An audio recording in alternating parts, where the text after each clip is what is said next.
Fala pessoal, tranquilo? Olha só, vamos ver agora uma matéria super importante para você entender o período conhecido como Primeira República. Tranquilo? É super importante que você entenda sobre o conceito de coronelismo, o que significou o coronelismo, beleza? Olha só, durante boa parte da Primeira República, principalmente a partir da República Oligárquica, tá? A partir de 1894, a gente vai perceber que um grupo político que tem um domínio local, que tem um domínio político local, tá? Acaba sendo protagonista da política nacional, tá? E vamos considerar que nesse momento esse grupo, claro que eu estou falando dos coronéis, eles dominam em cada estado. Eles fazem parte da oligarquia. Então, a gente pode considerar que o coronelismo é a base de sustentação da República Oligárquica. Beleza?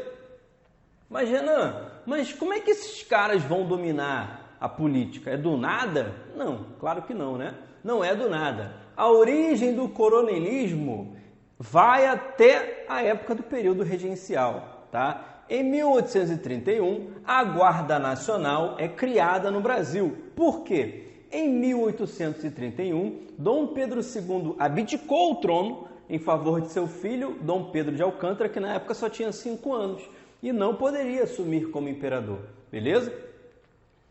Por causa disso, como ele não poderia assumir como imperador, o Brasil viveu durante 10 anos o período regencial. Como o exército brasileiro ainda era muito problemático, havia um grande problema na formação do Exército Nacional, o que vai acontecer? A Guarda Nacional ela é criada em 1831 a partir das ações do Estado brasileiro para dar conta da segurança, já que o Estado não dava. Só que a Guarda Nacional ela foi formada por civis. Naquele momento, em cada província, serão formadas guardas militares, quer dizer, guardas militarizadas, só que são civis que detêm essas guardas, e passam a ter poder de polícia. Então é como se do dia para a noite os fazendeiros em cada província tivessem poder de polícia e ainda agraciados e oficializados pelo Estado brasileiro. Beleza? Mesmo com o fim da monarquia em 1889, os coronéis eles acabaram dominando cada província. E isso com as décadas, passando décadas, o que era a Guarda Nacional, inicialmente um movimento feito por aqueles que dominavam a política local, esse poder deles vai aumentando e vai se estendendo, até o momento que a gente chega aqui na época da República Oligárquica, onde o coronel domina uma área. E é um domínio político, um domínio social, um domínio cultural, um domínio moral, tá? Porque toda a política local vai acabar passando pelo coronel, tá? O coronel domina essa política local e não tem nada que não passe por ele, certo? E, Renan, quais são as bases do coronelismo? Vamos lá. Mandonismo local é o primeiro ponto. Por quê? Mandonismo, porque significa mando mesmo, tá? O coronel manda na política local. Não tem nada que aconteça numa cidade, principalmente no Nordeste brasileiro, tá? E no Sul, não tem nada que passe por uma cidade que não tenha a influência do coronel, porque ele é a liderança local. Tá? Ele é a liderança daquele lugar. Por mais que ele não seja um prefeito, não seja um político, ele domina, as pessoas se identificam com o coronel. E a família de coronéis já está no poder há muito tempo. Claro, né? Na maior parte dos casos, o coronel é um fazendeiro, ele domina a terra. Tá? Além do mandonismo local, havia um clientelismo político. O que é essa relação de clientela? Tá? É uma relação de troca. Como assim troca, Renan? Vamos lá. Por exemplo, um dia, né, a mãe de alguém está passando mal em casa e aí precisa de um remédio e não tem dinheiro. A pessoa vai pedir para o coronel. Aí o coronel dá o dinheiro, a pessoa compra o remédio e fica um sentimento de gratidão. Era exatamente isso que acontecia nessa época. tá? O clientelismo político passa por essa relação de mando não por meio de dinheiro, e sim por meio de um sentimento de agradecimento ou medo, tá? Por exemplo, o coronel mandava a pessoa,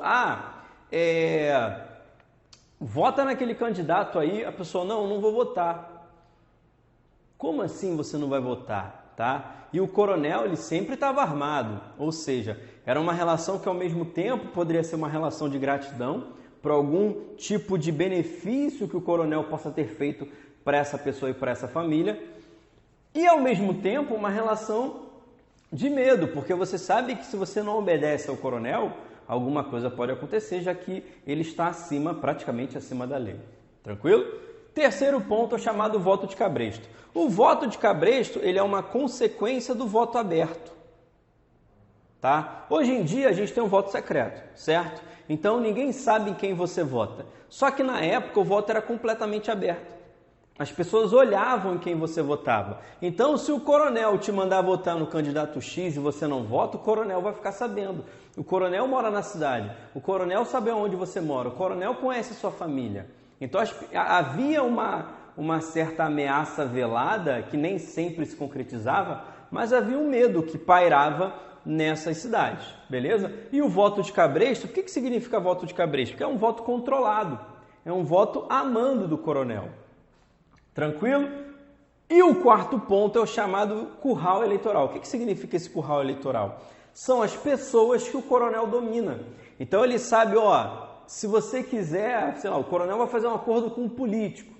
Então, na cidade tal tem 500 pessoas, todas elas podem votar em você. Então é uma relação que acaba se tornando uma relação de corrupção pelo poder, certo? Essas são as bases do coronelismo. Só que o coronelismo ele tem as suas bases e, ao mesmo tempo, o coronelismo sustenta uma política nacional.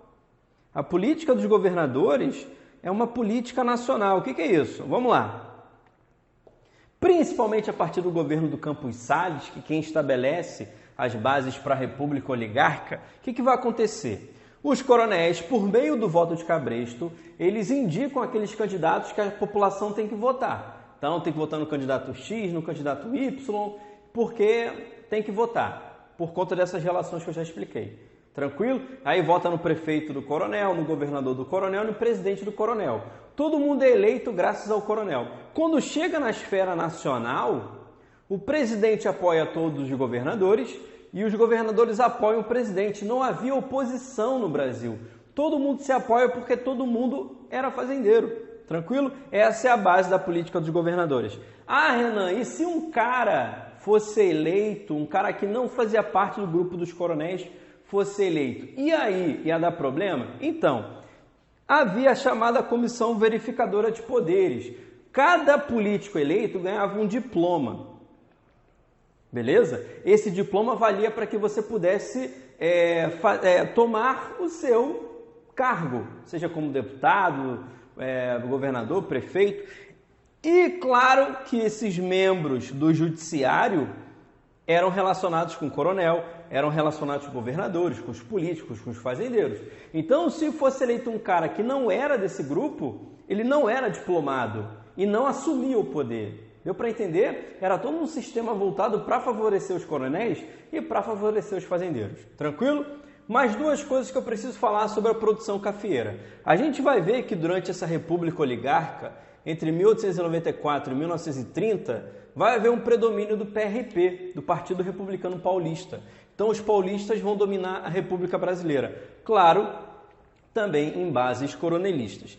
E o que mostra esse domínio dos paulistas e do café no Brasil é o chamado Convênio de Taubaté de 1906. No Convênio de Taubaté, o que vai acontecer? Se sobrasse café de São Paulo e produziu demais, para o preço não cair, porque tinha muito no mercado, o Estado brasileiro comprava a reserva de mercado para que o preço se mantivesse no alto e assim o café não desvalorizasse. Deu para entender? Ou seja, o predomínio dos fazendeiros, o predomínio dos coronéis era tão grande que inclusive influenciava na política nacional. A política nacional do Brasil era completamente dominada por essa base coronelista.